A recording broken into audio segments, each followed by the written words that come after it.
આજે Bhavnagar collector office ખાતે ભાવનગર ભારતીય જનતા પાર્ટીના ઉમેદવાર માનનીય નીમુબેન બાંભણિયા દ્વારા મારા ફોર્મમાં ચકાસણીમાં વાંધો લેખિત ઉપાડવામાં આવ્યો છે। જેવી રીતના પોતે ગેરહાજર રહ્યા અને સરકારી તંત્રનો સરકારી પીપીનો માનનીય ઉત્પલભાઈ દવેનો ઉપયોગ કરી અને કલેક્ટરમાં મૌખિક લેખિત વાંધો ઉપાડવામાં આવ્યો છે। એને જોતાં એવું લાગી રહ્યું છે કે ભારતીય જનતા પાર્ટી એમના ઉમેદવાર અને ખુદ ભારતીય જનતા પાર્ટી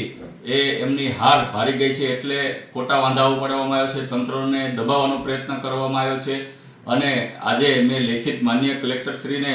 સમય માંગ્યો છે કાલ 11 વાગ્યા સુધીનો, અને ચોક્કસપણે જે રીતના તંત્રને દબાવવાની ભારતીય જનતા પાર્ટી કામ કરી રહી છે અને એ બિનહરીફ થવાનો અત્યારે એ પ્રયત્ન કરવા જઈ રહી છે, પણ એની ઉપરથી સાબિત થઈ રહ્યું છે કે ભાઈ ભારતીય જનતા પાર્ટીના ઉમેદવાર જે સરકારી વકીલનો તંત્રનો ગેરઉપયોગ કરી એની ઉપર દબાણ લાવી અને મારું ફોર્મ રદ કરવાનું જે રીતના પ્રયત્ન કરી રહી છે તેને આમ આદમી પાર્ટી અને હું ઉમેદવાર તરીકે વખોડી રહ્યો છું। જો એમનામાં તેવર હોય, હિંમત હોય તો લોકશાહીની રીતના ચૂંટણી લડી બતાવે। બાકી ગુજરાતની જનતા, મારી બોટાદની જનતા, ભાવનગરની જનતા આગામી ચૂંટણીમાં આનો ચોક્કસપણે ભારતીય જનતા પાર્ટીના ઉમેદવારને આનો જવાબ આપવા જઈ રહી છે। અને તમે જોયું છે કે ભાઈ નીમુબેન બાંભણિયા પોતે જ્યારે ફોર્મ દેવા રજૂ કરવા આવ્યા ત્યારે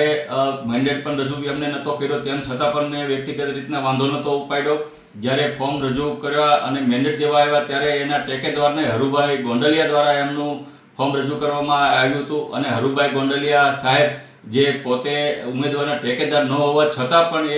એમને ફોર્મ રજૂ કર્યું, તેમ છતાં મેં એક લોકશાહીનું પર્વ સરસ મજાનું ઉજવાય તેમ છતાં મેં એમના ફોર્મમાં વાંધો નથી ઉપાડ્યો।